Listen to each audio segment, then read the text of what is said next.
The Raven by Edgar Allan Poe. Once, upon a midnight dreary, while I pondered, weak and weary, over many a quaint and curious volume of forgotten lore, while I nodded, nearly napping, suddenly there came a tapping, as of someone gently rapping at my chamber door.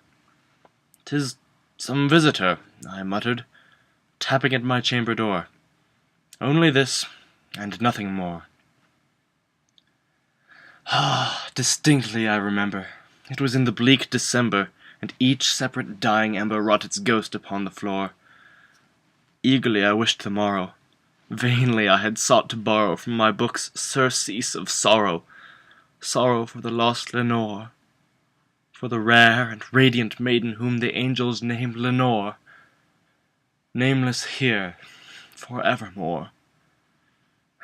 And the silken, sad, uncertain rustling of each purple curtain filled me with fantastic terrors never felt before, so that now, to still the beating of my heart, I stood, repeating, "'Tis some visitor, entreating entrance at my chamber door.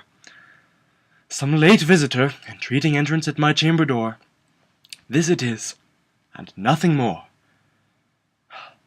Presently, my soul grew stronger.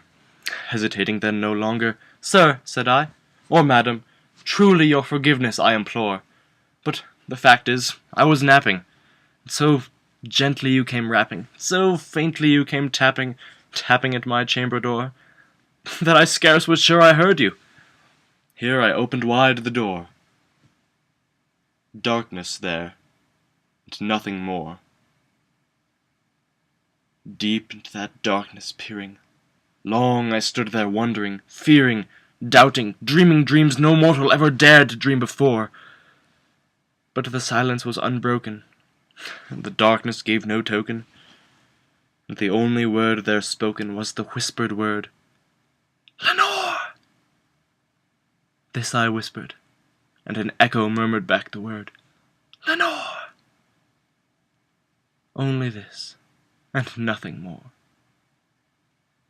Back into my chamber turning, all my soul within me burning, soon I heard a tapping somewhat louder than before.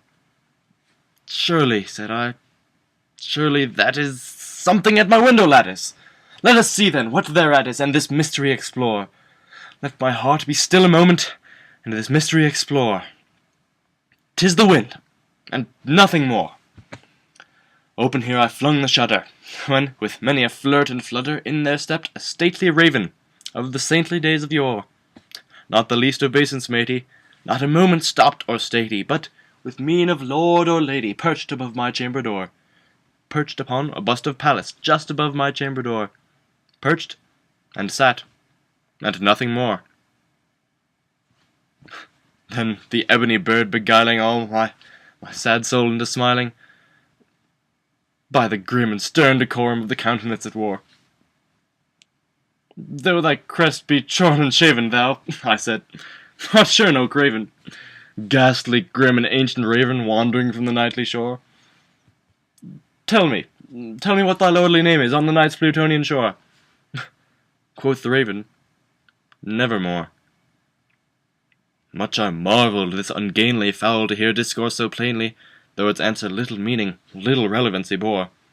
For we cannot help agreeing that no living human being ever yet was blessed with seeing bird above his chamber door, bird or beast upon the sculptured bust above his chamber door, with such name as Nevermore.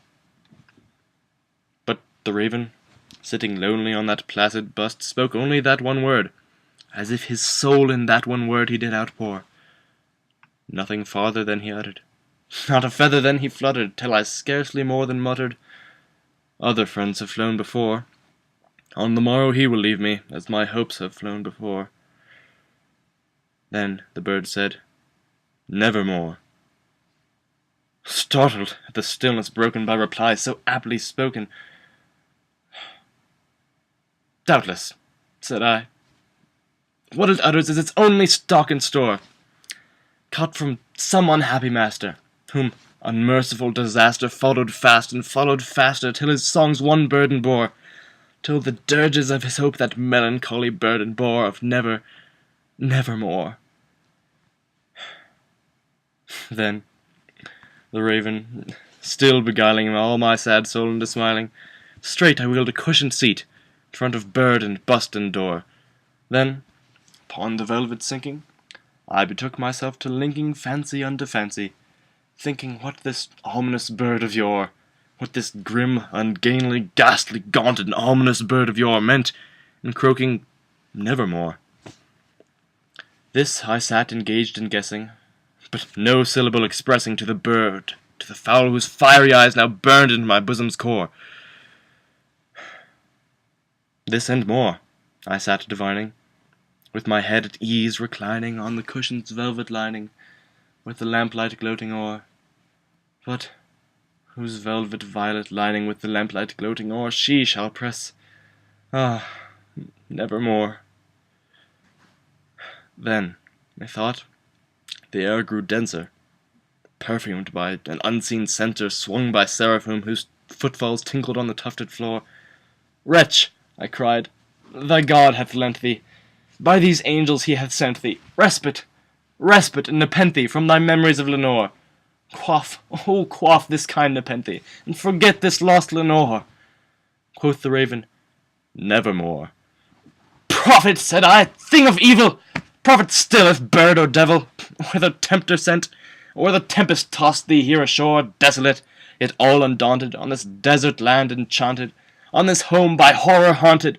Tell me, truly I implore, is there balm in Gilead? Tell me, I implore. Quoth the raven, nevermore. Prophet, said I, thing of evil! Prophet still, if bird or devil, by that heaven that bends above us, by that God we both adore, tell this soul with sorrow laden, if, within the distant Aiden, it shall clasp a sainted maiden whom the angels name Lenore. Clasp a rare and radiant maiden whom the angels name Lenore. Quoth the raven, nevermore. Be that word or sign of parting, bird or fiend! I shrieked upstarting. Get thee back into the tempest and the nice Plutonian shore. Leave no black plume as a token of that lie thy soul hath spoken. Leave my loneliness unbroken. Quit the bust above my door. Take thy beak from out my heart, and take thy form from off my door. Quoth the raven, nevermore. And the raven, never flitting, still is sitting on that placid bust of Pallas just above my chamber door. And his eyes have all the seeming of a demon's that is dreaming, and the lamplight o'er him streaming casts his shadow on the floor. And my soul, from out that shadow that lies floating on the floor, shall be lifted nevermore.